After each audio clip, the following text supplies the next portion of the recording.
warahmatullahi wabarakatuh.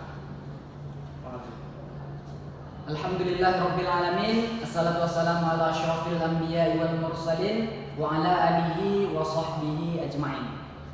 Puji dan syukur marilah kita aturkan atas kehadirat Allah Subhanahu wa taala. Salawat dan salam kita doakan kepada Allah agar disampaikan kepada nabi kita, yakni Nabi besar Muhammad sallallahu alaihi wasallam. Baik, pada pagi hari ini kita akan mempelajari tentang nun sukun atau tanwin. Sebelum kita memulai pembelajaran kita pada pagi hari ini, alangkah baiknya kita awali pembelajaran kita dengan membacakan basmalah. Bismillahirrahmanirrahim.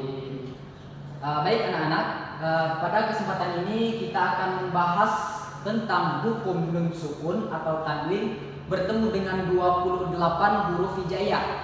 Jadi yang mana hukum nun mati atau tanwin ini apabila bertemu dengan 28 huruf hijaiyah, ada 4 hukum yang terdapat di dalamnya. Yang pertama adalah hukum izhar, yang kedua adalah idgham, yang ketiga adalah iqlab, dan yang keempat adalah ikhfa. Baik, selanjutnya yang pertama adalah hukum izhar. Jadi izhar secara bahasa artinya adalah jelas. Jadi apabila nun mati atau tanwin bertemu dengan salah satu huruf izhar, yang mana huruf izhar ini ada 6. Yang pertama adalah hamzah, yang kedua adalah ha, yang ketiga adalah ain, yang keempat adalah ha, yang kelima adalah ghain, dan yang keenam adalah kha.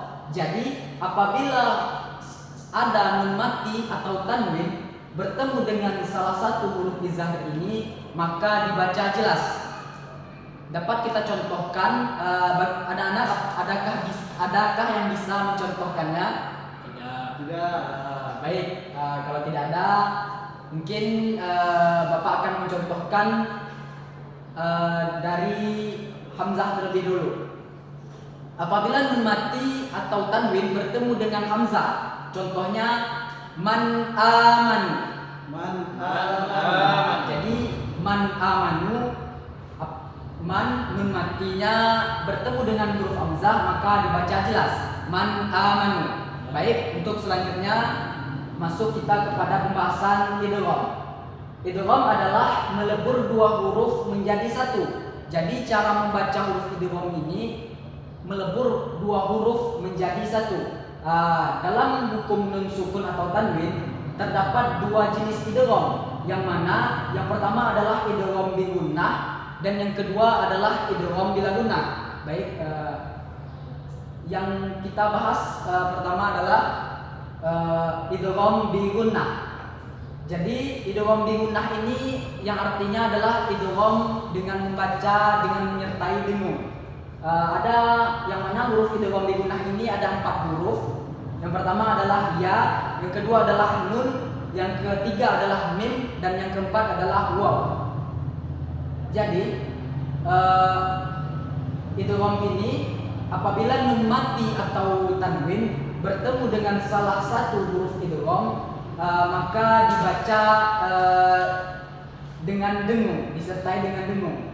Contohnya adalah, jadi contoh dari idgham bi gunnah ini apabila nun mati atau tanwin bertemu dengan salah satu huruf idgham, yang mana contohnya may ya'mal. Jadi cara membacanya dibingungkan, may ya'mal. Baik, selanjutnya adalah idgham bila gunnah. Jadi idgham bila gunnah ini terdapat 2 huruf, yang mana huruf pertama adalah lam dan huruf kedua adalah ra. Jadi idgham bi gunnah ini artinya idgham dengan tanpa dengung. Dapat kita contohkan idgham bi gunnah ini dengan walam yakullahu. Nun mati bertemu dengan lam, walam yakullahu. Baik, selanjutnya iqlab. Iqlab adalah mengganti atau membalik bunyi bacaan nun sukun atau tanwin menjadi huruf mim apabila huruf sebenarnya adalah ba. iklab ini hanya memiliki satu huruf yang mana hurufnya adalah ba. Ketika membaca iklab, kedua bibir harus menempel. Menempel di sini bukan terlalu merapatkan dan juga bukan terlalu merenggangkan, jadi sedang-sedang. Contohnya adalah min ba'di, bukan terlalu merapatkan bibir dan juga bukan terlalu merenggangkan. Baik, selanjutnya adalah hukum ikhfa. Ikhfa yang berarti adalah samar. Jadi cara mengucapkan ikhfa adalah mengucapkan samar antara izhar dan gunnah. Ikhfa ini memiliki 15 huruf yang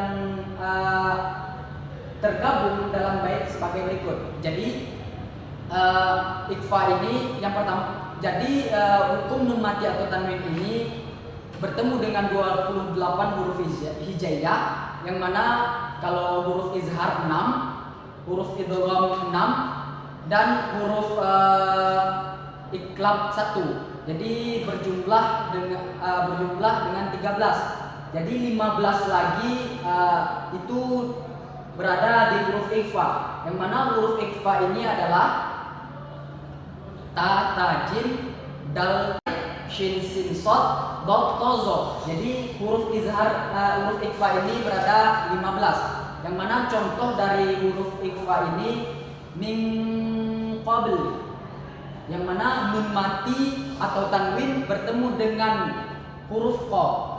Min qabli, cara membacanya adalah sama. Jadi mungkin anak-anak, sekian dari pembahasan kita pada pagi hari ini.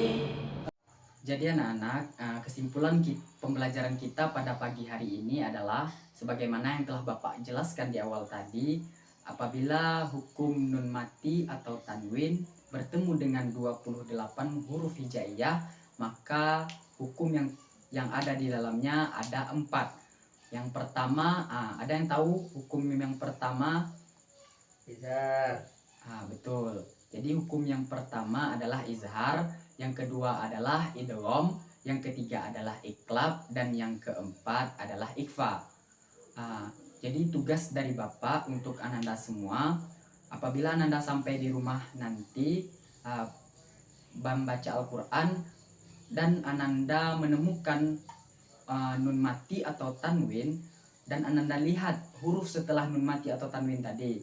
Apabila setelah nun mati atau tanwin tadi terdapat huruf hamzah, maka hukumnya apa? Ada yang tahu?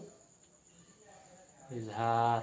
Ya, betul. Jadi apabila nun mati atau tanwin setelahnya terdapat huruf hamzah, maka hukumnya adalah izhar. Dan satu lagi, apabila nun mati atau tanwin bertemu dengan huruf setelahnya huruf ta, ada yang tahu hukumnya? Ikhfa.